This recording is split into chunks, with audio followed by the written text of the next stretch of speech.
నాయన జాగ్రత్తగా ఉండు అని చెప్పేదే పంచాంగం. నాయన నీ పద్ధతి ఇకనైనా మార్చుకో అని మరొక ఛాన్స్ ఇచ్చేదే పంచాంగం. దాన్ని తక్కువగా చూడకండి, అది వాల్యుబుల్ ఇన్ఫర్మేషన్. ఇప్పుడు నీకు ఆదాయం తక్కువ, వ్యయము ఎక్కువ అని ఉంది. ఆదాయం పెరగడానికి ఇంకొంచెం కష్టపడండి. పితామహ పత్రి గారికి ఆత్మ ప్రణామాలు. ఈరోజు మనం చెప్పుకోబోయే టాపిక్ ఏంటంటే అసలు పంచాంగం అంటే ఏంటి, పంచాంగం ఎవరు చెప్తున్నారు, దానికి కారణాలు ఏంటి, వాళ్ళు ఎలా చెప్పగలుగుతున్నారు, తర్వాత ఎవరి రాసుల్లో ఎవరికి ఏ ఫలితాలు ఉంటాయి, ఆదాయం ఎంత వ్యయం ఎంత, ఇలా ఎలా చెప్పగలుగుతున్నారు. అది చెప్పిన తర్వాత దాన్ని రెమెడీస్ ఎలా చేసుకోవాలి, ఒకవేళ వాళ్ళు చెప్పిన సిద్ధాంతంలో మనకి రాబోయే కష్టాలు ముందుగా వాళ్ళకి ఎలా అంచనా వేస్తున్నారు, ఇవన్నీ మనం కూలంకషంగా చర్చించుకుందాం. అయితే ఇది చాలా సున్నితమైన సబ్జెక్ట్. ఎందుకంటే మనం ఎవరిని విమర్శించకూడదు, ఎవరిని తప్పు పట్టకూడదు. ప్రతి ఒక్కటి ఈ లోకంలో అద్భుతమే, ప్రతి ఒక్కటి ఒక ఎనిక్కు. అయితే మనం నో అని చెప్పాల్సింది ఒకటే, హింస. ఎక్కడన్నా హింస జరుగుతుంటే మనం దానికి నో చెప్పాలి. మిగతా అంతా వారి వారి ఆత్మస్థితిని బట్టి వాళ్ళు తీసుకుంటారు. చాలా చోట్ల ఉగాది పంచాంగం చెప్తుంటారు. చిన్నప్పటి నుంచి టెంపుల్స్కి వెళ్ళి వినేవాళ్ళం. నాకు చాలా ఆశ్చర్యం వేసేది. మన ఆదాయ వ్యయాలు ఏళ్ళకెలా తెలిసిపోతాయి, ఈ సంవత్సరం మన జాతకం అంతా వీళ్ళు ఎలా ఇస్తున్నారు. నాకు చిన్నప్పటి నుంచి ఆశ్చర్యం వేసేది. తర్వాత నేను స్పిరిచువల్గా నాలెడ్జ్ పెంచుకున్నాక నాకు దాని మీద క్లారిటీ వచ్చింది. సరే, ఏది ఏమైనా మనం ఒక గొప్ప విషయంలో మనం ఎప్పుడూ అప్రిషియేట్ చేయాలి. భారతదేశపు సనాతన ఋషి ధర్మం నుంచి, అంటే ఎటువంటి టెక్నాలజీ లేని రోజుల్లో గ్రహాలను అంచనా వేసి ఆ రాసుల వారికి ఈ సమయంలో ఎలా జరుగుతుంది అని చెప్తూ వాళ్ళ జీవితాలను ఎలా మార్చుకోవాలి, ఎలా నిర్దేశం చేసుకోవాలి, ఎలా జాగ్రత్తలు తీసుకోవాలని చెప్పింది భారతదేశపు అద్భుతం. అది మామూలు మాటలతో చెప్పలేము అది. అందుకని ఎప్పుడు శాస్త్రాన్ని మనం వ్యతిరేకించకూడదు, శాస్త్రాన్ని తప్పు పట్టకూడదు, దాని ప్రత్యేకత దానికి ఉంటుంది. సరే, ముందు మనం పాయింట్లోకి వెళ్తే, ముందుగా అసలు రాసులు 12, గ్రహాలు 9, ఇవి మనల్ని శాసిస్తున్నాయి. ఇది మొదటి పాయింట్. అంటే మనం శాస్త్రం ప్రకారం చూస్తే పలానా రాశి వారికి ఎలా ఉంటుంది, వాళ్ళ గ్రహం ఎలా ఉంటుంది, లేకపోతే శని గ్రహం వల్ల ఇలాంటి కష్టాలు వస్తాయి, లేకపోతే ఆ గ్రహ స్థితులను బట్టి వాళ్ళ జీవితం ఎలా మారుతుంది, ఇదంతా చెప్తారు. ఇదంతా ఎలా చెప్పగలుగుతున్నారు అంటే పూర్వంలోనే అత్యంత పరిశోధనాత్మకంగా ఋషులు అందించిన గొప్ప శాస్త్రం ఇది. జ్యోతిష్య శాస్త్రం అని ఇంకా దానికి సంబంధించిన ఏదైనా కానివ్వండి, కొన్ని వందల లక్షల మంది జీవితాలు పరిశోధన చేసి వాళ్ళ జీవితంలో ఎలా ఉంటుంది అని వాళ్ళు డిసైడ్ చేస్తారు. ఇది మొదటి పాయింట్. సరే, ఏదేమైనా ఇప్పుడు దానికంటూ వాళ్ళకు ఒక సిస్టమ్ ఉంది, ఆ సిస్టమ్ ఆధారంగా చెప్తారు. ఇది 2. ఇక 3వది దాని రెమెడీస్ వాళ్ళు పలానా దేవాలయంకి వెళ్ళు, పలానా స్వామిని పూజించుకో, ఇదిగో నీకు ఆదాయం రావాలంటే ఎలా చేయి, వ్యయం నీకు నష్టం ఉంది చేయని అది చెప్తారు. వీటన్నిటినీ మనం ఆ రెమెడీస్ తీసుకొని నిజంగా రెమెడీ అయిన వాళ్ళు ఉన్నారు, అవనోళ్ళు ఎక్కువ శాతం ఉంటారు. ఎందుకంటే మనం అంత డెడికేషన్తో చెయ్యం కనుక. మన సిద్ధాంతం, మనం చెప్పుకునే మార్గం ఏంటంటే ధ్యాన మార్గం. ధ్యానంలో ఉన్నవాళ్ళు ఏం చెయ్యాలి, ఇది పాయింట్ తీసుకుందాం. అంటే అసలు రాసులు గ్రహాలు మనుషుల్ని ప్రభావితం చేస్తాయా? ఒక్కసారి నేను ఒక చిన్న ఎగ్జాంపుల్ చెప్తాను మీకు. మీరు ఒక పర్సన్ మీద దాడి చేశారు, అంటే వాళ్ళని కొట్టారు, లేకపోతే వాడు తలకాయ బలగొట్టారు. వెంటనే మిమ్మల్ని పోలీసులు తీసుకెళ్ళేసి అరెస్ట్ చేసి కోర్టులో సబ్మిట్ చేస్తారు. కోర్టులో సబ్మిట్ చేసిన తర్వాత అక్కడ ఉన్న జడ్జి కేసు విచారణ చేసి నీకు రిమాండ్కి పంపిస్తాడు. జైలు ఏం చేస్తాడు, రిమాండ్కి వచ్చావు కాబట్టి, జైలుకి వచ్చావు కాబట్టి నేను చక్కగా జైల్లో అతిథి మర్యాదలు చేస్తారు. అంటే బాగా పడతారు, లేకపోతే పనిష్ చేస్తారు, అక్కడ పనులు చేస్తారు, ఏదో సంథింగ్ బంధిస్తారు, ఇవన్నీ జరుగుతాయి. ఇప్పుడు మీరు జైలర్తో, అయ్యా నా మీద ఎందుకు మీరు ఇంత పగబట్టారు, నేను మీకు దండం పెడతాను, నన్ను వదిలేయండి అంటే వదిలేస్తాడా? ఒరే బాబు, నువ్వెవరో నాకు తెలీదు, నిన్ను శిక్షించమని చెప్పి పంపించింది ఎవరో జడ్జి గారు. ఆయన రాశాడు, కేసు ఫైల్ చేశాడు కాబట్టి, ఆయన తీర్పునిచ్చాడు కాబట్టి నేను నిన్ను జైలు వేశానని చెప్తాడు.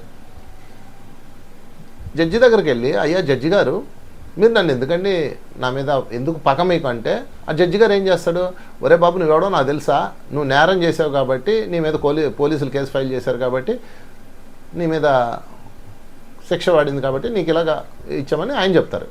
ఎందుకంటే జడ్జి గారికి నువ్వెవరో తెలీదు, జైలుకి నువ్వెవరో తెలీదు.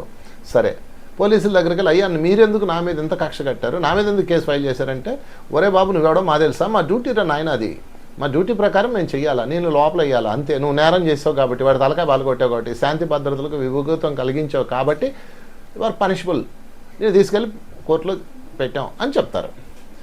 ఇప్పుడు మీరు ఎవరిని బతిని ఆడుకోవాలండి? పోలీసు వాళ్ళని బతిని ఆడుకోవాలా, జైలర్ని బతిలో ఆడుకోవాలా, జడ్జిని బతిని ఆడుకోవాలా, మీ మీద కేసు పెట్టిన వాడిని బతిని ఆడుకోవాలా?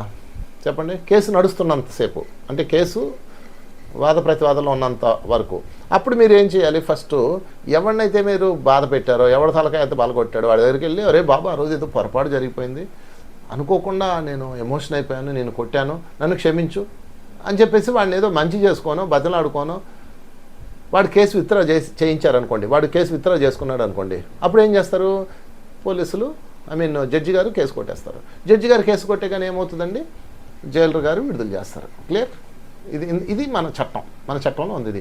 ఒకవేళ కేసు ఫైల్ అయిపోయింది అంటే నీకు శిక్ష ఖారారు అయిపోయింది, అప్పుడు ఏం చేయాలి? సత్ప్రవర్తన చూపిస్తే ఆ సత్ప్రవర్తన చూసి జైలర్ గారు నిన్ను పై అధికారులకు పంపిస్తాడు. పై అధికారులు సత్ప్రవర్తన గల ఖైదీని విడుదల చేయటం అని విడుదల చేస్తారు. ఇది సిస్టమ్. సేమ్ టు సేమ్ యూనివర్సిటీలో కూడా ఇదే సిస్టమ్ ఉందండి.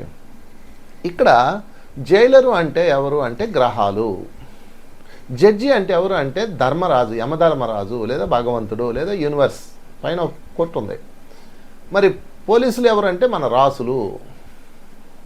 మరి దెబ్బతిన్నవాడు ఎవడు అంటే గత జన్మలో మనం చేసిన దుష్కర్మదారుడు. ఇదండి కథ. ఇప్పుడు చెప్పండి, మీరు గ్రహాలను బతిలాడుకోవాలా, రాసులను బతిలాడుకోవాలా, లేకపోతే పలానా దేవుడికి కొబ్బరికాయలు కొట్టాలా, పలానా గుడి చుట్టూతో తిరిగి నూనెలు పోయాలా? కొంచెం ఆలోచించండి. ఆధ్యాత్మికత అంటే యోచించటం, మీ యొక్క విచక్షణ వాడండి. అలాగని నేను దాన్ని తప్పు పట్టట్లా. మామూలు సామాన్య ప్రజలందరికీ ధ్యానము ఆధ్యాత్మికత ఉండదు కాబట్టి వాళ్ళందరూ ఏం చేస్తారంటే వాళ్ళు పలానా పూజ చేసుకొని ఆయన అని చెప్తారు. వాడు అక్కడ చేసే పూజ సేవ దానివల్ల ఆడ కర్మ కొంత పోతుంది, అది పక్కన పెడదాం. కానీ ధ్యానం చేసేవాళ్ళు ఏం చేయాలి? ఆధ్యాత్మిక వ్యక్తులు, ధ్యానం అంటే ఆధ్యాత్మిక వ్యక్తులు, స్పిరిచువల్ సైన్స్ నేర్చుకున్న ప్రతి ఒక్కడు ఏం చేయాలి అంటే ఫస్ట్ ఇది సిస్టమ్. మీకు సిస్టమ్ అర్థమైనా చెప్పేశాను. అంటే ఇప్పుడు మీరు ఆ గ్రహాలని దోషులుగా చూడకండి. ఇక్కడ అందరూ చేసిన పెద్ద తప్పు ఏంటంటే ఆ గ్రహం వల్ల నేను బాధపడుతున్నాను, లేకపోతే ఈ రాశి వారికి ఈ దరిద్రం పట్టింది అంటే ఆ ఫలానా గ్రహము అని గ్రహాలను దోషులుగా చూస్తున్నారు, ఆ రాశులను దోషులుగా చూసుకుంటున్నారు తప్ప మీ యొక్క గత కాలపు మీ యొక్క అనైతిక ప్రవర్తననే, అధర్మ ప్రవర్తననే చూడట్లేదు. మీరు ఇక్కడ వైఫల్యం చెందుతున్నారు ప్రతి ఒక్కళ్ళు కూడా. దాంతో ఏం చేస్తారు? ఆ గ్రహాలను మంచి చేసుకోవడం ఎలాగా, ఏం చేయాలి? శనికి పూజ చేయాలి, ఇదిగో నాయన నూనె తీసుకురా, పూజ చెయ్యి, గ్రహాల చుట్టూ తిరుగు అని రెమెడీస్ చెప్తున్నారు. ఏమంటే నిజంగా ఇవన్నీ ఫలిస్తే ఈ లోకంలో కష్టాలు ఉంటాయో చెప్పండి? ఉండవు కదా. అందుకని మనం ఏం చేయాలి అంటే ఫస్ట్ చేయాల్సిన పని చేయాలి. ఏం చేయాలి? అలాగని ఇప్పుడు నేను శాస్త్రాన్ని వ్యతిరేకించిన వాళ్ళు 100% పర్ఫెక్ట్గా చెప్పారు. ఫలానా గ్రహం నీ పట్ల వక్రంగా చూస్తుంది. Very good. ఎందుకు చూస్తుంది? అది చూడాలి మీరు.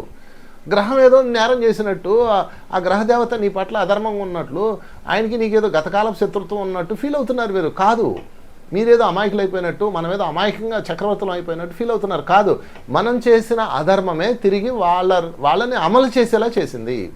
ఎందుకంటే వాళ్ళందరూ ఉద్యోగస్తులు, అడ్మినిస్ట్రేషన్ ఆఫీసర్స్. గ్రహదేవతలు అందరూ అడ్మినిస్ట్రేషన్ ఆఫీసర్స్. అర్థం చేసుకోండి. ఈ రాసులన్నీ కూడాను వాళ్ళ యొక్క కేటగిరీస్, డిపార్ట్మెంట్స్ అనమాట. కనుక ఈ రాశి వారికి ఇది ఉన్నది అంటే అర్థం ఏంటంటే నీకు ఆల్రెడీ ఇన్ఫర్మేషన్ ఇచ్చారు. కనుక ఫస్ట్ గ్రహాలంటే ఏంటి, రాసులు అంటే ఏంటి అర్థం చేసుకోండి. ఇవన్నీ కూడా భగవంతుడు కోర్టులో పనిచేస్తున్న, భగవంతుడు ఆఫీసులో పనిచేస్తున్న అడ్మినిస్ట్రేషన్ ఆఫీసర్స్. ఇంతవరకు క్లియర్ అయింది కదండి. ఇక రెండోది, ఈ అడ్మినిస్ట్రేషన్ ఆఫీసర్స్ యొక్క పని ఏంటి అంటే నువ్వు ఏదైతే గతంలో లేదా గత జన్మలన్నీ గత జన్మలు కాకపోవచ్చు, గతంలో కూడా నువ్వు ఏది అధర్మం అయితే చేసావో దానిని ఈ సంవత్సరం నీకు వడ్డించడమే వాళ్ళ పని. అది వాళ్ళ డ్యూటీ అండి. దానికి గవర్నమెంట్ శాలరీ ఇస్తుంది వాళ్ళకి. ఇంకా ఎక్కడన్నా కోర్టుల్లో చట్టాల్లో లోపాలు, లూప్ లైన్స్ ఉంటాయి. లూప్ లైన్స్ని ఉపయోగించుకొని కొంతమంది తప్పులు చేస్తుండొచ్చు. కానీ అక్కడ అలా లేదు, భగవంతుడి చట్టంలో లేదు. ఇంత అసలు దాన్ని ఎలా చెప్పాలంటే చీమ కన్నులో, కంటి పాపలో ఉన్న రవ్వంతా కూడా లోపం లేదండి. భగవంతుడి చట్టం పర్ఫెక్ట్. ఎందుకంటే అది అలా డిజైన్ చేయలేదు. ఏఐ చట్టం అది, ఆస్ట్రల్ ఇంటెలిజెన్సీ, ఆర్టిఫిషియల్ ఇంటెలిజెన్సీ కాదు. భగవంతుడి చట్టము ఏఐ. ఆర్టిఫిషియల్ ఇంటెలిజెన్సీ కాదు, యాస్ట్రల్ ఇంటెలిజెన్సీ. అది పక్కా. అందుకే మొత్తం నేనంతా పరిశోధన చేశాను. నాకు ఒక రీసెర్చ్ సెంటర్ ఉంది కాబట్టి చెప్తున్నాను. ఎక్కడ అన్యాయం అయిపోయిన క్యారెక్టర్ నాకు ఇంతవరకు కనపడలా. భగవంతుని చట్టంలో అన్యాయమైన క్యారెక్టర్ లేదు. దాని వెనక ఒక కథ ఉంటుంది. ఈవెన్ శ్రీకృష్ణుడు కూడా చూసారా. సరే, మళ్ళీ మనం వెనక్కి వెళ్దాం. అంటే ఇప్పుడు మనకి జాతకాలు చెప్పేవాళ్ళు, ఈ మనకి డైలీ మనం ఉగాది పంచాంగం చెప్పేవాళ్ళు, వాళ్ళు ఎలా చెప్తున్నారంటే వాళ్ళ దగ్గర ఉన్న శాస్త్ర ప్రమాణకంగా దాని ఆధారంగా వాళ్ళు తయారు చేసి చెప్తారు. ఆ పెద్దవాళ్ళు దాని మీద ఎంతో పండితులు వాళ్ళందరూ దాని గురించి చెప్తారు. Very good. ఎందుకు చెప్తారు అంటే రాబోయే రోజుల్లో నీకు ఈ దరిద్రం ఉంటుంది అని భవిష్యత్తుని చెప్తున్నారు. దీనిలో ప్రధానంగా మీరు గమనించాల్సింది ఏంటంటే, 1 ఆదాయము, 2 వ్యయము, 1 రాజ్యపూజ్యము, 2 అవమానం. ఆదాయం అంటే ఇన్కమ్ము, వ్యయం అంటే ఖర్చు, రాజ్యపూజ్యం అంటే పొగడతలో అంటే మంచి అభినందనలు అలాంటి, తర్వాత అవమానాలు అంటే మానసిక బాధలో, అంటే ఆర్థిక బాధలో మానసిక బాధలో. ఈ 2 గుర్తుపెట్టుకోండి. ఈ మానసికాన్ని బట్టి అనారోగ్యం కూడా స్టార్ట్ అయిపోతుంది. వీళ్ళకి పలానా అనారోగ్యం ఉంటుంది, పలానా ఇది ఉంటుంది అని చెప్తారు. మీరు చక్కగా వినండి. మీది ఏ రాశో దాన్ని వినండి. ఫస్ట్ విన్న తర్వాత మీరు ఏం చేయాలంటే మీకున్న ప్లస్ ఏంటి మైనస్ ఏంటి చూడండి.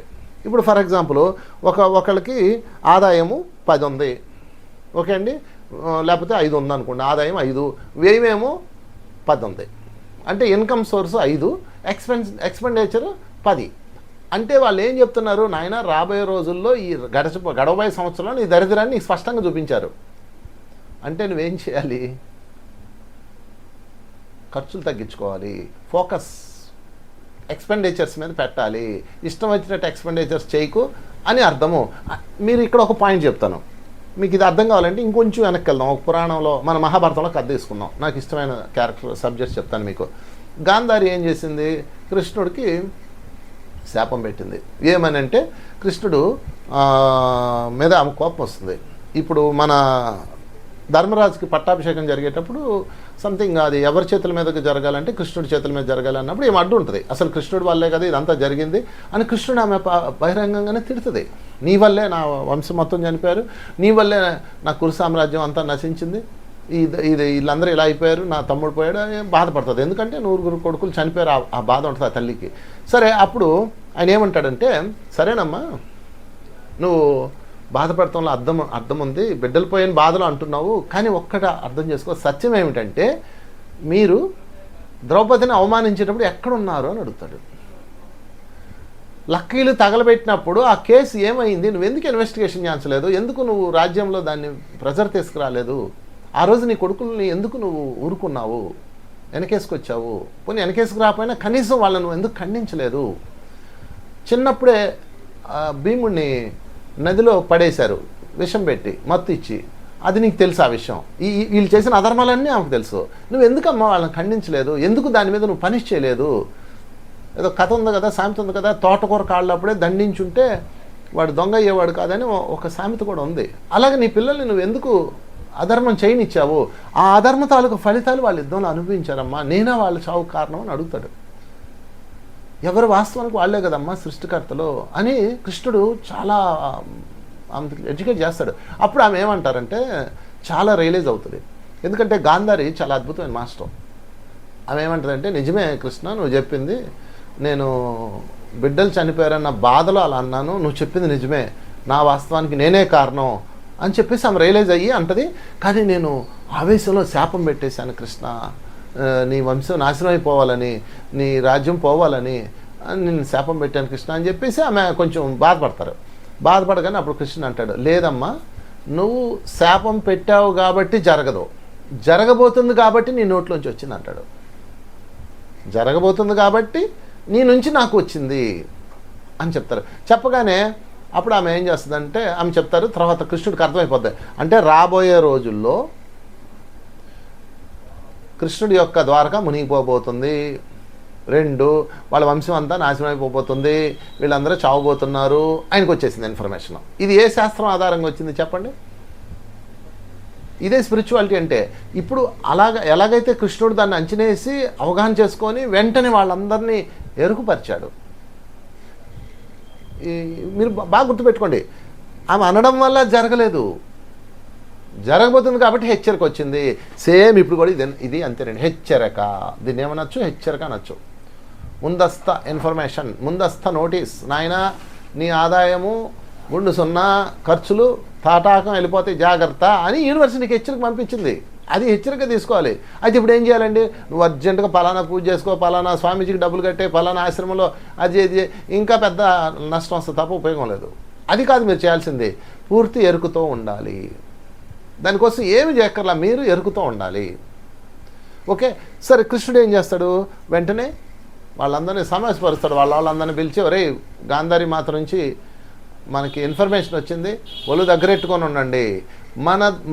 మీ అందరూ నాశనం అవబోతున్నారంటే అర్థం ఏంటి? ఎక్కడో లోపం జరుగుతుంది. పూర్తి ఎరుగుతూ ఉండండి, ఋషులను గౌరవించండి, పెద్దలను గౌరవించండి, ఎవరిని అవమానించకండి అని క్లియర్గా చెప్తాడు. చెప్పినప్పుడు వింటారా? వినరు కదా. ఒకసారి ఒక ఋషి వస్తే ఆయనకి ఒకరికి పొట్టకి చిన్న ఇనప మొక్క పెట్టేసి గుడ్డలు కట్టి ఒక అబ్బాయికి ఆడవేషం వేసి ఆయన దగ్గర తీసుకెళ్తారు అవమానించడానికి.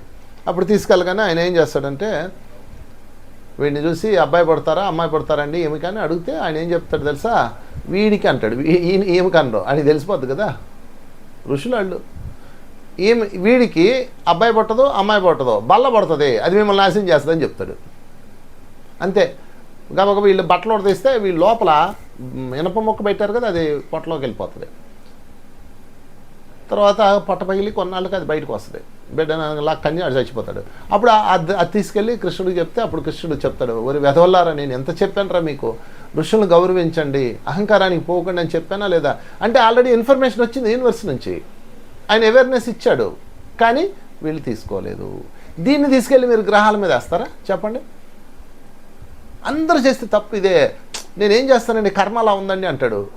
కర్మ ఇలా ఉందని ఆయన నువ్వు జాగ్రత్తగా ఉండని యూనివర్సే కదా నీకు చెప్పింది, కానీ ఎందుకు ఉండలేదు? నీ యొక్క పరివర్తన ఏది? నీ సత్య మార్గం ఏది? నీ ధ్యాన మార్గం ఏది? నీ అహింస మార్గం ఏది? నువ్వు చేయాల్సిన అన్ని దిక్కుమాల పనులన్నీ అధర్మాలని చేస్తా మళ్ళీ గ్రహాల మీద ఏంటంటే అసలు ఏమైనా అర్థం ఉందా? అశాస్త్రీయం ఇదంతా. గ్రహాలను నిందించడం, లేకపోతే ఈ దేవుడు పనికిరాడని ఇంకో దేవుడిని చేయడం, ఆ దేవుడు పనికిరాడని ఈ మతం మార్చేయడం, ఆ మతంలోకి వెళ్తే అన్నా ఆ దేవుడు ఆదుకుంటాడని అడ్డుపరిగెట్టడం. గుర్తుపెట్టుకోండి, ఏ కోర్టుకి వెళ్ళినా సేమ్ టు సేమ్. మీరు ఈ కోర్టు నుంచి ఆ కోర్టుకి వెళ్ళినా, ఆ కోర్టు నుంచి ఆ కోర్టుకి వెళ్ళినా జడ్జిలు అందరూ ఫాలో అయ్యేది ధర్మాన్ని, న్యాయాన్ని ఎలా ఫాలో అవుతారో ఒక ఇండియన్ పెనల్ కోడ్లో ఎలాగైతే సిస్టమ్ ఉందో అలాగే అందరికీ ఒకటే సిస్టమ్. కర్మ అకర్మ, నేరము శిక్ష. కనుక ఇక్కడ మార్చాల్సింది ఏమిటి? అలాగే బలపడుతుంది. తర్వాత మొత్తం మీద వాళ్ళందరూ దాన్ని పౌడర్ చేసి మళ్ళీ ఛాన్స్ ఇస్తాడు కృష్ణుడు. చూడండి, ఒరే వెధవల్లారా, ఎంత పని చేశారు మీరు, ఋషుల జోలు వెళ్ళొద్దని చెప్పాను, అసలు ఎవరిని అవమానించొద్దని చెప్పాను, అహంకారం వద్దని చెప్పాను, అయినా లేదు మీరు, సరే మరొక ఛాన్స్ ఇస్తున్నాను మీకు, బతికి చావండి అని చెప్పేసి ఆయన దాని అంతా పౌడర్ చేసి సముద్రంలో బారేయండి అని చెప్తాడు. బాగా మొత్తం పౌడర్ చేసి సముద్రంలో కలిపేయండి, నీటిలో కలపండి అంటాడు. వీళ్ళు ఏం చేస్తారు తెలుసా? దాని ఇనుప ముక్కను బాగా రుద్ది దాన్ని ఇంత ముక్క మెలుతుంది. అప్పుడు దీన్ని ఏం చేస్తారు తెలుసా? ఇది మనల్ని ఏం చేస్తుంది అని విసిరేస్తారు. చూసారా, అక్కడ కూడా అహంకారం ఉంది. ఈ పౌడర్ ఏం చేస్తారు? కృష్ణ ఏం చెప్పాడు? సముద్రంలోకి వెళ్ళి నీళ్ళలో కలపమన్నాడు కదా, వీళ్ళు దాన్ని ఒడ్డునే పారేస్తారు. పౌడర్ కదా అని పారపోస్తారు. అదేం చేస్తుంది మనల్ని? మనం ఏంది అసలు? ఈయనేందో ఊరికే కృష్ణుడు భయపడుతుంటాడు, ఎలా చెప్తాడు అలా చెప్తాడు, వాడికి ఏదో శాపం పెట్టాడు, ఆడు పోయాడు, ఇది మనల్ని ఏం చేస్తుంది అని పౌడర్ అంతా ఆడు పారపోస్తారు. అది అంతా ఏమవుతుంది? సముద్రంలో నీళ్ళు వచ్చి దాన్ని తడిచి అది ఒక్కొక్కటి ఇంతెంతలో స్టంప్స్ అవుతాయి, మన వెదురు కర్రలాగా మారిపోతాయి. ఈ సముద్రం ఇసిరేసింది మొక్కనేమో చేప మింగుతుంది. ఆ చేపని ఎవడో వేటగాడు తీసుకొస్తాడు, దాన్ని కోసుకుంటాడు, వాడు దానికి పొట్టలో ఇది దొరుకుతుంది. అది ఇది భలే అందరూ చాలా షార్ప్గా ఉందని చెప్పేసి వాడు దాన్ని బాణం కింద తయారు చేసుకుంటాడు. అది కృష్ణుడి యొక్క మృత్యు. చూసారా? తర్వాత ఏం జరుగుతుంది? అదంతా పౌడర్ కర్రలుగా మారిపోయినాయి కదా, వీళ్ళందరూ పార్టీ చేసుకుంటారు. అంటే యూనివర్స్ ఎంత టైం ఇచ్చిందో మీరు గమనించండి. అంటే గాంధారి దగ్గర నుంచి ఇన్ఫర్మేషన్ వచ్చి కృష్ణుడు వాళ్ళని హెచ్చరించి ఇదంతా జరగడానికి చాలా కాలం పట్టింది. But they have no awareness లేదు. మొత్తం మీద వచ్చారు. వచ్చిన తర్వాత పోనీ శుభ్రంగా అందరూ పార్టీ చేసుకున్నారు. ఆ సముద్ర పట్టుకు వచ్చి ఆ చెట్ల కింద, ఆ కర్రల కింద.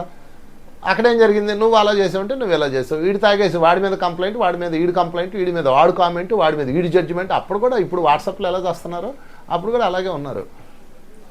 మళ్ళీ కృష్ణుడు రాజ్యం, కృష్ణుడి బిడ్డలో చూడండి ఏం ప్రయోజనం. ఈ భూమి మీదే జగద్గురు ఎంతోమందికి జ్ఞానాన్ని అందించిన ఆయన మనుషులు ఏం చెప్పాలి ఇక్కడ. అంతే వాళ్ళందరూ తాగేసి ఒకరినొకడు అవమానించుకొని వాడిని వీడిని వాడు తలకాయలు పాల్గొట్టి నా కర్రలు పీకొని కొట్టుకొని వచ్చారు. అర్థమైందండి. ఇప్పుడు వీళ్ళందరూ చావుకు కారణం ఎవరు? గాంధారి శాపం పెట్టింది కాబట్టి జరిగింది అంటాం న్యాయం ఉందండి చెప్పండి? లేకపోతే ఫలానా గ్రహం అలా తిరిగింది కాబట్టి అది అనడం న్యాయమేనా చెప్పండి? లేకపోతే ఫలానా దేవుడు వక్రంగా చూశాడు అనడం న్యాయమేనా చెప్పండి? అందుకని బాగా గుర్తుపెట్టుకోండి, ఇంకొక 3 నిమిషాల్లో మీరు చనిపోతారనంగా కూడా మర్చిపోకూడని మాట ఒకే ఒకటి చెప్తాను. నా వాస్తవానికి నేనే సృష్టికర్తను, ఇదంతా నేనే సృష్టించాను, గతంలోనో గత జన్మల్లోనో కర్మలోనో బుర్రలోనో అని పక్కగా మీరు ఫాలో అయ్యారనుకోండి, అప్పుడు మిమ్మల్ని మీరు మార్చుకునే అవకాశం వస్తుంది. ఇదండి స్టోరీ. కనుక ఈ గ్రహాలు కానీ రాసులు కానీ ఇవన్నీ కూడా మనం నిర్దేశించడానికి పెట్టలేదు. అవి మన అడ్మినిస్ట్రేషన్ ఆఫీసర్స్. ఇక్కడ ఉన్న చట్టంలో పోలీసులు, జడ్జిలు వీళ్ళందరూ ఎవరు? శాంతి భద్రతలు కాపాడడానికి మన వ్యవస్థ పెట్టుకొని వాళ్ళకి శాలరీస్ ఎలా ఇస్తుందో అలాగే అనంత విశ్వం కూడా ఈ గ్రహాల తాలూకా మాస్టర్స్ని లేకపోతే రాసుల యొక్క మాస్టర్స్ని వాళ్ళని డ్యూటీలో పెట్టుకొని వాళ్ళకి పెయిడ్ శాలరీస్, మనకి టీఏడిఎల్ ఉన్నట్టు వాళ్ళకు కూడా ఉంటాయి. అవన్నీ లెక్కలు నేను చెప్పలేను. కానీ ఫైనల్గా నేను మీకు ఏం చెప్పదలుచుకున్నానంటే, మీ వాస్తవాన్ని మీరు సృష్టించుకుంటున్నారని యూనివర్స్ మీకు ముందుగా ఇస్తుంది. అదే పంచాంగం. నాయన జాగ్రత్తగా ఉండు అని చెప్పేదే పంచాంగం. నాయన నీ పద్ధతి ఇకనైనా మార్చుకో అని మరొక ఛాన్స్ ఇచ్చేదే పంచాంగం. దాన్ని తక్కువగా చూడకండి, అవమానంగా చూడకండి. పంతులు గారు ఏదో చెప్తానులే తొక్కల పంచాంగం, పిచ్చి పిచ్చి మాటలు మాట్లాడతారు చాలామంది. అది వాల్యుబుల్ ఇన్ఫర్మేషన్. ఇప్పుడు నీకు ఆదాయం తక్కువ, వ్యయం ఎక్కువ అని ఉంది. ఓకే, పోనీ మీ రాశిలోనే ఉంది, వెరీ గుడ్. అప్పుడు ఏం చేయాలి? మీరు ఆదాయం పెరగడానికి కొంచెం కష్టపడండి, వ్యయం ఖర్చు అనేది తగ్గించండి. ఓవర్ ఖర్చులు పెడుతున్నారు, గతంలో అనవసరమైన ఖర్చులు పెడుతున్నారు. రాబోయే రోజుల్లో మీరు ఎమోషన్స్ ఖర్చు పెట్టకండి. దానికి కూడా ఒక ఫార్ములా చెప్తాను నేను. దాన్ని ఏమంటారంటే ఎమోషనల్ ఎక్స్పెండిచర్స్ అంటారు. ఎవరికైతే ఈ రాశి ఫలాల్లో ఎమోషనల్ ఎక్స్పెండిచర్స్ ఉన్నాయో వాళ్ళందరికీ నేను చెప్తాను, ఎక్కువ ఎక్స్పెండిచర్స్ ఉన్న వాళ్ళకి, అంటే వ్యయం ఎక్కువ ఉండి ఆదాయం తక్కువ ఉన్న వాళ్ళందరూ చేయాల్సిన పని ఏంటి అంటే, మీరు ఏది ఖర్చు పెట్టాలన్నా అంటే ఎక్కువ పెద్దది, అంటే ఒక మీ స్థాయికి మించింది అనుకుందాం కాసేపు, అంటే 1000 రూపాయలు 500 కాకుండా మీ స్థాయికి మించిన ఖర్చు ఏదైతే పెట్టబోతున్నారో వాళ్ళు ఏం చేయాలి అంటే 3 సార్లు వాయిదా వేయాలి. ఇది ఫార్ములా. అంటే మామూలుగా మనం వీటికి పలానా దేవత దగ్గరికి వెళ్ళి పలానా దేవుడి దగ్గరికి వెళ్ళి పూజ చేసుకో, నీకు ఆ దేవత మంచి చేస్తుందని చెప్తారు. అది ఒక విధానం, అది మనకు కాదు, ధ్యానులకు కాదు, అది మామూలు వాళ్ళకి. ఎందుకంటే వాళ్ళకి తెలియదు కాబట్టి. పాపం వాళ్ళు సామాన్యులు, వాళ్ళు ధ్యానం చేయరు, పూజలు చేసుకునే వాళ్ళకి అది అవసరమేమో నాకు తెలియదు, దాన్ని నేను కామెంట్ చేయను, జడ్జి చేయను. బట్ మనం ఏం చేయాలి? ఆధ్యాత్మిక వ్యక్తులు, ఆత్మ వికాసం పొందిన వాళ్ళు ఏం చేయాలంటే, ఎన్లైటన్మెంట్ అయిన వాళ్ళు ఏం చేయాలంటే ఫోకస్ చేయాలి. ఓహో, నా ఎక్స్పెన్సివ్ పెరగబోతుంది, నా నా నా నా ఖర్చులు రాబోయే రోజుల్లో పెరగబోతున్నాయి, ఎందుకని నా డిజైన్ అలా ఉంది. ఇంకొక విషయం చెప్పడం మర్చిపోయాను, అసలు మొత్తం ఇదంతా ఎలా రాయబడుతుందో తెలుసా? ఈ కంట్రోలింగ్ అంతా ఎక్కడ, ఈ గ్రహాలు కానీ రాసులు కానీ లేకపోతే వీళ్ళు ఎక్కడ కంట్రోల్ చేస్తారు తెలుసా మిమ్మల్ని? మీ కంట్రోలింగ్ ఎక్కడ వాళ్ళ చేతిలో ఉంటుంది తెలుసా? మీ శ్వాస మీద ఉంటుంది. శ్వాస కోడ్ అంటారు దాన్ని. అందుకని మనం శ్వాస మీద ధ్యాస పెట్టి ధ్యానం చేసినప్పుడు వాళ్ళ కోడ్ మారిపోతుంది. ఇది నేను శాస్త్రీయంగా పరిశోధన చేసి చెప్తున్నాను. ఇప్పుడు మీరు ఇక్కడ ఉన్నారు, మీ జీవితం జబ్బును పడాలి అన్నది వాళ్ళు డిజైన్ చేశారు, నో డౌట్. ఆ టైంకి జబ్బు ఎందుకు వస్తుంది? మీ శ్వాస కోడ్ వాళ్ళ చేతిలో ఉంది. మీ శ్వాస కోడ్ని వాళ్ళు మార్చేస్తారు, దాంతో మీకు జబ్బు స్టార్ట్ అయిపోతుంది. వాళ్ళు ఎందుకు చేశారు? నీ మీద కేసు ఉంది, అది మీరు గత జన్మ కర్మ ఉంది. ఆ గత జన్మ కర్మ వాళ్ళకి అమల్లోకి రాగానే నీ శ్వాస కోడ్ని అలైన్ చేస్తారు. నీ శ్వాస కోడ్ అలైన్ చేయగానే ఇక్కడ శ్వాస మారిపోతుంది. నీ శ్వాస మారిపోగానే నీ ఆరోగ్య వ్యవస్థ నాశనం అవుతుంది. అర్థమైంది కదండి? జైలు శిక్ష ఎలాగో ఇది మన బాడీలో వాళ్ళ కంట్రోల్లో ఉంటుంది, అంతే, యూనివర్సల్ కంట్రోల్లో ఉంటుంది ఇది. అందుకని మనం ఏం చేస్తాము? శ్వాసను మన కంట్రోల్లో తెచ్చుకున్నాం అనుకోండి, వాళ్ళ కంట్రోల్ నుంచి మన కంట్రోల్లోకి వచ్చింది అనుకోండి, మొత్తం నీ డిఎన్ఏ స్పిరిచువల్గా మారిపోతుంది. అందుకే ధ్యానం చేసే వాళ్ళకి చాలామందికి, శ్వాసను గమనిస్తూ ధ్యానం చేసే వాళ్ళు చాలామందికి ఫస్ట్ ఆరోగ్యం ఎందుకు వస్తుందో తెలుసా మీకు? వాళ్ళ శ్వాస కోడ్డుని వాళ్ళు మార్చేసుకున్నారు. అంటే ఎవరి చేతిలోనూ ఉండాల్సిన శ్వాస కోడ్డుని వీళ్ళ చేతులకు తెచ్చేసుకున్నారు. అక్కడ లాభం వస్తుంది. ఇది శ్వాస మీద ధ్యాస యొక్క రహస్యం. ఇప్పుడు మనం కళ్ళు మూసుకొని శ్వాసను గమనిస్తూ కూర్చున్నాం. ఈ శ్వాస ధ్యాస పెట్టాం. ధ్యాస పెట్టినప్పుడు దాని యొక్క DNA కోడ్ మీ చేతిలోకి వచ్చేస్తాయి. ఇదంతా ఒక్క రోజులో జరగదు, ఏదో ఊరికే అంటే అవదు. 41 రోజులు సిన్సియర్గా చేయాలా. అప్పుడు మీ శ్వాస కోడ్ మీ చేతిలోకి రాగానే ఈ గ్రహ ప్రభావం తగ్గిపోతుంది. మీకు జడ్ సెక్యూరిటీలోకి వచ్చేస్తారు. అర్థమైందండి. ఇంకా ఇది అర్థమయ్యేలా చెప్పాలంటే, మీ మీద కేసు ఉంది, పోలీసులు మిమ్మల్ని అరెస్ట్ చేయడానికి వచ్చారు, మీ దగ్గర బెయిల్ ఉంది, యాంటిసిపేట్ బెయిల్ తెచ్చుకున్నారు. అలాగనమాట. శ్వాస మీద ధ్యాస పెట్టి ఎప్పుడైతే మీరు ధ్యానం చేయడం మొదలుపెట్టారో ఆటోమేటిక్గా మీ DNA కోడ్, ఆ శ్వాస యొక్క పాస్వర్డ్ మీ చేతిలోకి వచ్చేస్తుంది. మీ చేతిలోకి రాగానే వాళ్ళు మిమ్మల్ని అరెస్ట్ చేయలేరు. మృత్యు ఆగుతుంది. వచ్చిన ఎగ్జాంపుల్స్ ఉన్నాయి నా దగ్గర, రియల్ ఎగ్జాంపుల్ ఉన్నాయి. నేను మళ్ళీ పెట్టకథలు చెప్పను. ఒక రియల్ స్టోరీ చెప్తా. ఒక మేడము నదిలో ప్రయాణం చేస్తుంది. ఆమె ధ్యానం చేస్తుంది అనమాట. అది ఇప్పుడు చాలా ఒక 15 సంవత్సరాల క్రితం జరిగింది. అప్పట్లో మేమేం చెప్పామంటే, ఇప్పుడు ఒకటే చెప్తా, నీకు మృత్యు సమీపించినప్పుడు నువ్వు ధ్యానంలోకి వెళ్ళిపో అంతే. నీకు నూకలు ఉంటే కళ్ళు తెరుస్తావు, నూకలు లేకపోతే అక్కడ కళ్ళు తెరుస్తావు. స్వర్గలోకంలో టిఫిన్ ఉంటే అక్కడ కళ్ళు తెరుస్తావు, భూలోకంలో టిఫిన్ ఉంటే ఇక్కడ కళ్ళు తెరుస్తావు. ఇదే నేను చెప్పాను. విన్నది. సరే, ఆ మొత్తం మీద నదిలో ప్రయాణం చేస్తున్నప్పుడు అప్పుడు నది సడన్గా పొంగి పడవ అల్లకొల్లం అయిపోతుంది. సడన్గా వాన పడతా, భయంకరమైన వాన పడుతుంటే ఇంకా నదిలో ఆ పడవ మునిగిపోయే దశకు వచ్చేసింది. నదిలో అందరూ కేకలు పెట్టి అరుస్తూ ఉన్నారు అవతల రోడ్డుకి. ఎవరికైనా పడతాయి. అప్పుడు ఆ పడవ ఊగుతా ఉంటే ఈమెం చేసింది, ఇంక మరణం తప్పదని అర్థమయ్యి ఆమె అంతే ధ్యానంలోకి వెళ్ళిపోయింది. కళ్ళు మూసుకొని ఆ శ్వాస మీద ధ్యాస పెట్టేసి ఉచ్ఛ్వాస నిశ్వాస అరుపులు, కేకలు, భయం, లోపల నుంచి గందరగోళం అయినా ఉచ్ఛ్వాస నిశ్వాస. ఇది చాలా కష్టం. మీరు ఏదో ఈజీ అనుకున్నారు, ఏదో సింహం ముందు రాగానే కళ్ళు మూసుకొని శ్వాసను గమనిస్తాను అనుకున్నారు. చేయలేరు. మీరు మృత్యు సమీపించినప్పుడు మీరు ధ్యానం చేయలేరు. నేను అనుభవంతో చెప్తున్నా, నా ఎక్స్పీరియన్స్ అది. నేను చేయలేకపోయాను ఆ టైంలో. శ్వాస మీదకి వెళ్ళలేరు మీరు, ఎందుకంటే మీ కోడి మీ దగ్గర ఉండదు. అందుకే ముందు నుంచి చేస్తూ ఉండాలి. ఓకే. అప్పుడు ఆమె ఏం చేసింది, అలా కళ్ళు మూసుకొని ఇంకా ఆమె ముందు నుంచి ధ్యానం చేస్తున్నారు. రెగ్యులర్గా మాట్లాడితే కళ్ళు, అనవసరమైన విషయాలు జరుగుతున్నాయి, అనవసరమైన విషయం సిచ్యువేషన్లో ఉన్నారు, కళ్ళు మూసుకొని శ్వాస మీదకి వెళ్ళిపోండి. అప్పుడు మీ శ్వాస కోడి మీ చేతులకు వచ్చేస్తుంది. ఆమె ఏం చేశారు, అంతే కళ్ళు మూసుకొని ఇంకా అలా వెళ్ళిపోయారు. ఆమెకు అలవాటు, అది అలవాటు రెగ్యులర్గా చేస్తున్నారు కాబట్టి టక్మని వచ్చింది, టక్మని కనెక్ట్ అయిపోయింది. అంతే, అరగంట గడిచిపోయింది. అరుపులు, కేకలు తెలుస్తూనే ఉన్నాయి ఆమెకి, అంతా తెలుస్తూనే ఉంది. ఇంకా తర్వాత ఏదో మునిగిపోయినట్టు తెలుస్తుంది. అయినా కళ్ళు తెరవలా. ఇంకా కళ్ళు తెరవను ఫిక్స్ అయిపోయింది ఆమె. మరణం సమీపించినా కళ్ళు తెరవను, ఇంకా మృత్యుదాతను తీసుకెళ్ళిపోని, ఎక్కడైతే అదే, ఇంకా ప్రాణం పోతే పోని, అంతే. శ్వాస మీదే ఉంది. ఇంకా మదనం మజ్జిగ మీద మీరు ఎలాగైతే చిలుకుతూ ఉంటారు, ఫోకస్ ఎక్కడ ఉంటుంది, వెన్నపూస మీద ఉంటుంది, అంతే. మీకు ఏం జరిగింది తెలుసా అండి, ఇది పెద్ద వండర్. ఇది నేను చాలాసార్లు చెప్పాను, మళ్ళీ ఒకసారి చెప్తున్నా. ఈ దూరం నుంచి చూస్తున్నారు, పడవ మునిగిపోయింది, అందులో కొంతమంది చనిపోయారు, కొంతమంది ఈదుకుంటూ వెళ్ళిపోయారు. ఈమె నీళ్ళల్లో ఈమె తల భాగం వరకు ఇలాగా తేలుకుంటూ వెళ్తుంది. ఈ యువతలు ఒడ్డు వాళ్ళు చూసేసి గబగబ దూకేసి ఆమె జుట్టు పట్టుకొని లాక్కొచ్చి ఒడ్డు మీద కూర్చోబెట్టి ఆమె ఆ చంప కొడితే అప్పుడు నెమ్మది కళ్ళు తెరిచింది. స్వర్గంలో ఉన్నానా, భూలోకంలో ఉన్నానా అని అప్పుడు వాళ్ళ ఊరు వాళ్ళని గుర్తుపెట్టింది. ఇది రియల్గా జరిగింది. చూసారా, ఇక్కడ ఏం జరిగిందో చూద్దాం. శ్వాస కోడ్డుని మార్చింది ఆమె.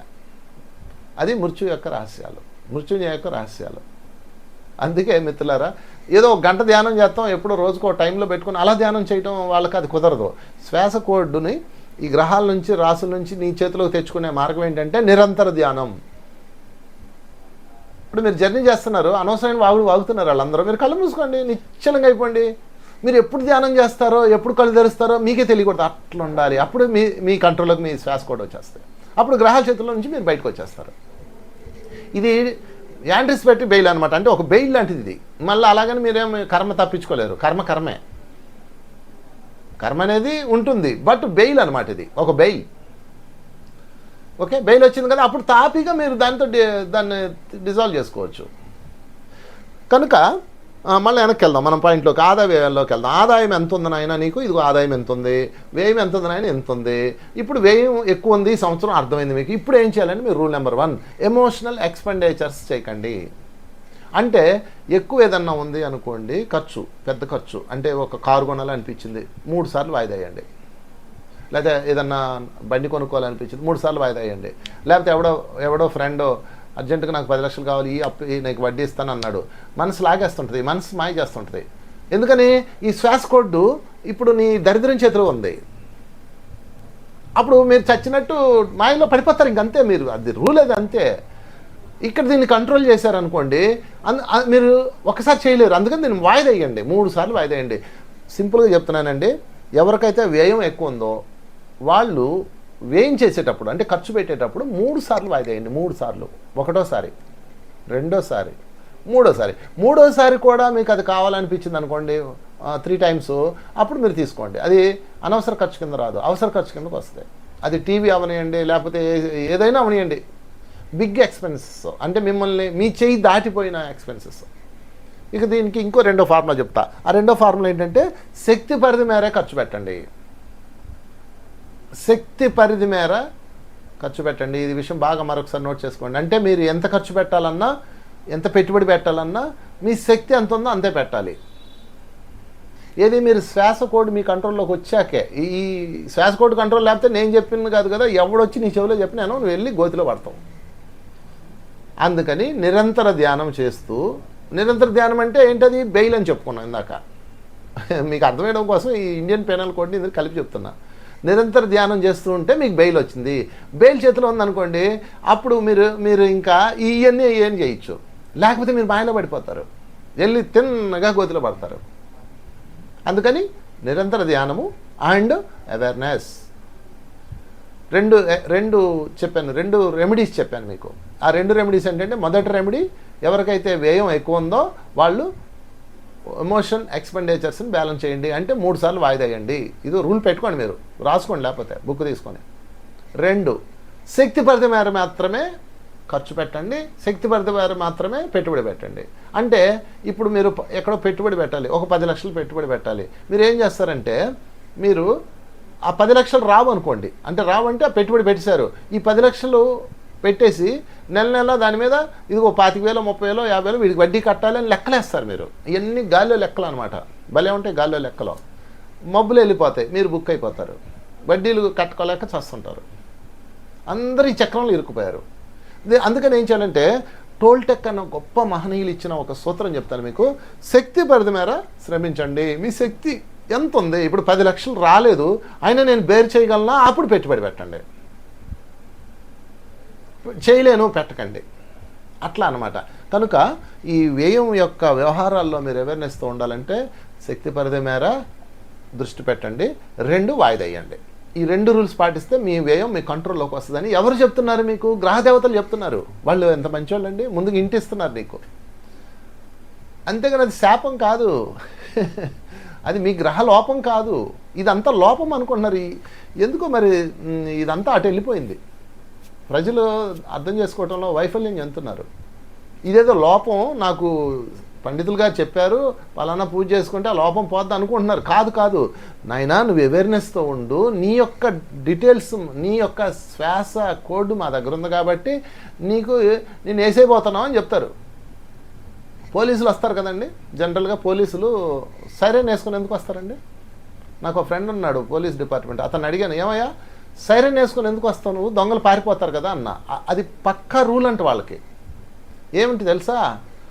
ఇండియన్ పీనల్ కోడ్, భారతదేశపు చట్టం ఎంత గొప్పదంటే నిజంగా చాలా గొప్పదండి మన భారతదేశ చట్టం. నేను చెప్తున్నాను,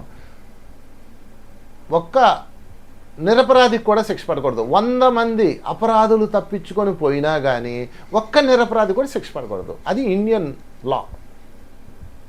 దాన్ని అమలు చేయడంలో ఏదో స్వార్థపరులు పాడు చేయొచ్చేమో కానీ, బట్ సిస్టమ్ అయితే పక్కా అండి, మంచి అద్భుతమైన సిస్టమ్ అంది. ఏ దేశంలో లేదు ఇలాగా. అందుకని సైరన్ వేస్తారు. అంటే ఆ సైరన్ ఏంటి? నిరపరాధులు ఎవరన్నా ఉన్నా, అవేర్నెస్తో ఎవరన్నా ఉన్నా, దొంగలతో కలిసి ఫ్రెండ్షిప్ చేస్తూ మర్డర్లో ఇట్లాంటి పనికిమాలిన వాటిలో పాల్గొన్నా దయచేసి అవేర్నెస్లోకి రండి అని ఉయ్యం ఆడదే. అది సంగతి. ఇది కూడా అలాంటిదే. పంచాంగం అంటే ఒక సైరన్ లాంటిది. ఒళ్ళు దగ్గరెట్టుకో, నువ్వు నీ శ్వాస కోడ్ని నీ కంట్రోల్లో తెచ్చుకో, నేను త్వరలో వేసేయబోతున్నాం, నోటీస్, ముందస్తు నోటీస్. అందుకని మనం అవేర్నెస్లోకి రావాలి. అదేవిధంగా రాజ్యపూజ్యం, అవమానం, అందులోకి వెళ్దాం. రాజ్యపూజ్యం అంటే పొగడతలో, రెండోది అవమానం. కొంతమందికి పొగడతలు, అబ్బో నాకు ఈసారి రాజ్యపూజ్యం బాగుందిరో, మనకు మర్యాదలు మన్నాలు బాగున్నాయో అనుకుంటారు. అది కూడా ముందెందుకు చెప్పారండి? ఎందుకు చెప్పడం అంటే అహంకారం పెరగకుండా ఉంచుకోవటం. రెండోది అవమానం ఎందుకు చెప్పారంటే, నాయన అనవసరమైన విషయాలు ఏలు పెట్టి తలకాయలోకి తెచ్చుకోకు. మొత్తం మీ యొక్క ముందస్తు జాగ్రత్త కోసం ఇవ్వబడ్డ గొప్ప ప్రణాళిక ఇది. ఇదేదో పుక్కిటి పురాణం కాదు. కాకపోతే మనకు అర్థం కావట్లేదు. చాలామంది దాన్ని సింపుల్గా తీసుకున్నారు. నేను ఇన్వెస్టిగేషన్ చేస్తాను కాబట్టి నాకు అర్థమవుతుంది. మామూలుగా అయితే ఏదో విన్నాము, మన రాజుకి ప్రాబ్లం ఉంది, మనం ఈ పూజ చేసుకోవాలి, రెమెడీ అయిపోయింది, బాగుంది అనుకుంటారేమో. అట్లా అనుకుంటే అన్నీ తగ్గిపోతాయండి? అందరికి అయిందా అండి? ఇంకా అసలు ఆ సిస్టమ్ కానీ అది నిజంగా అలా ఉండుంటే, నిజంగా అన్ని ఫలితాలు వస్తే అసలు ఎవడు ఉద్యోగాలు చేయడు. చక్కగా రాసి చూసుకుంటారు, అడ్వాన్స్ పే చేసుకుంటారు దేవుళ్ళకి. అయ్యేం లేవు. సో మీ వాస్తవం ఇది అని చెప్పడమే పంచాంగము, ఉగాది పంచాంగము. ఆ వాస్తవాన్ని ఎరుకులోకి తీసుకొచ్చి ఆ ఎరుకుని నువ్వు బ్యాలెన్స్ చేసుకుంటూ నువ్వు పూర్తిగా ధర్మబద్ధంగా, సత్యబద్ధంగా, అహింసా తత్వంతో, ప్రేమతత్వంతో, ట్రాన్స్ఫర్మేషన్తో, అన్నిటికన్నా ముఖ్యంగా సత్పరివర్తనతో ఉండమని నీకు ఇవ్వబడ్డ ఒకానొక నోటీస్.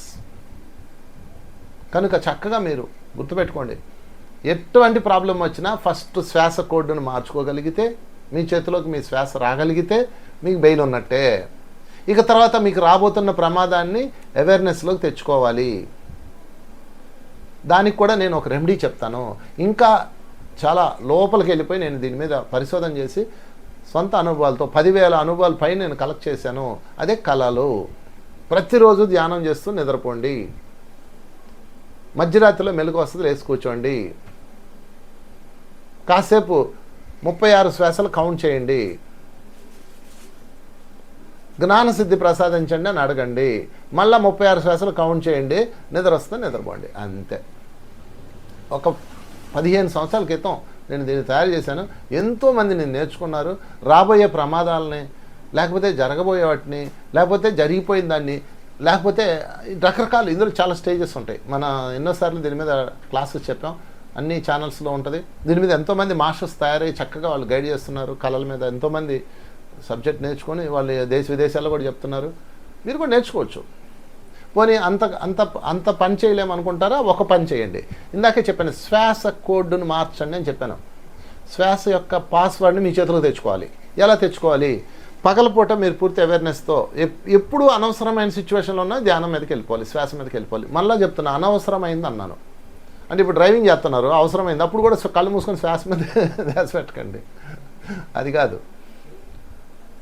అనవసరమైన సిచ్యువేషను, వాడు ఎవడో మాట్లాడుతున్నాడు, నీకు అనవసరం కదా, నువ్వు శ్వాస మీదకి వెళ్ళిపో. ఇది పగలపూట చేయాల్సింది. రాత్రిపూట ఏం చేయాలంటే, శ్వాస కోడ్ మీ చేతులకు రావాలంటే రాత్రిపూట ఏం చేయాలి తెలుసా? పడుకునేటప్పుడు కళ్ళు మూసుకోండి, శ్వాసను గమనిస్తూ కూర్చోండి. అప్పుడు పగల తాలూకా సిచ్యువేషన్స్ అన్నీ వచ్చి నీ శ్వాసను డిస్టర్బ్ చేస్తుంటాయి. అయినా సరే ఈ శ్వాసను గురువును వదలకూడదు. గుర్తుపెట్టుకోండి, మిమ్మల్ని ఆ ప్రపంచం నుంచి ఈ ప్రపంచానికి కనెక్ట్ చేసేది శ్వాస అన్న గురువు. ఆయన తీసుకెళ్తాను నిన్ను. కళ్ళు మూసుకోండి, ఆ శ్వాస అన్న గురువుని పట్టుకోండి. ఉచ్ఛ్వాస నిశ్వాస, ఉచ్ఛ్వాస నిశ్వాస, ఉచ్ఛ్వాస. మళ్ళీ ఏదో వస్తాయి పగలే, అన్నీ పట్టించుకోవద్దు. ఇలా ఇక మొత్తం వస్తూ ఉంటుంది, ఇలా ఇలా ఇలా ఇలా ఇలా నిద్ర వస్తూ ఉంటుంది. పడుకోండి, నిద్రపండి.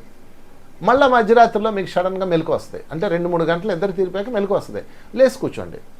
మళ్ళీ శ్వాస మీదకి వెళ్ళిపోండి. ఉచ్ఛ్వాస నిశ్వాస, ఉచ్ఛ్వాస నిశ్వాస.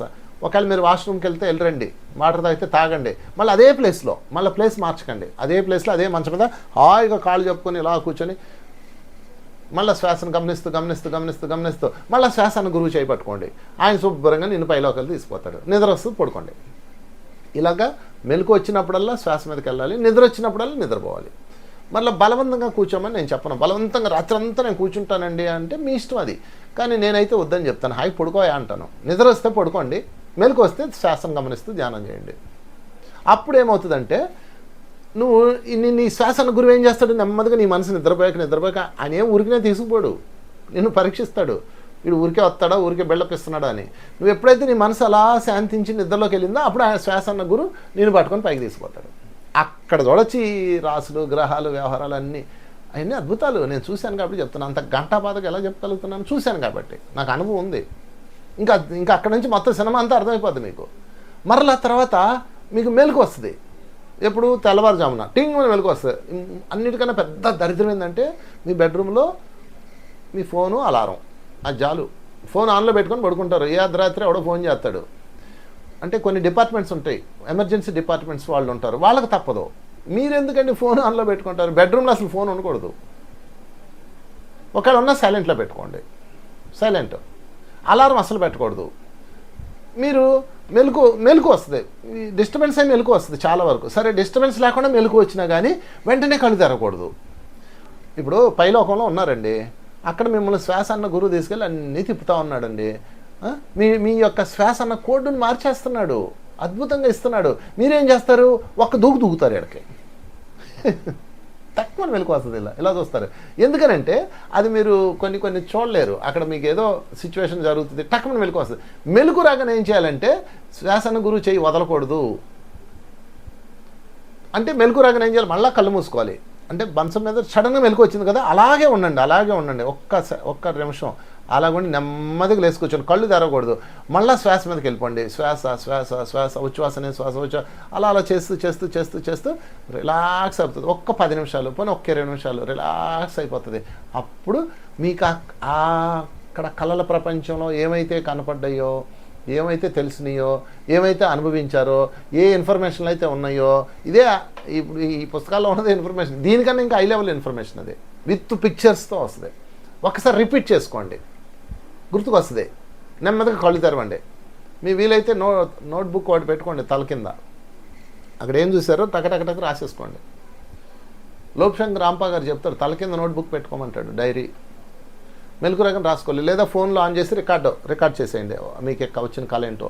తర్వాత మీరు దైనందిన కార్యక్రమాలకు వెళ్ళిపోండి. తర్వాత మీరు మధ్యాహ్నం ఒక ధ్యానంలో కూర్చుండి పగలపూట ధ్యానం చేస్తారు కదా, అప్పుడు ఇవన్నీ రీకలెక్ట్ అవుతాయి.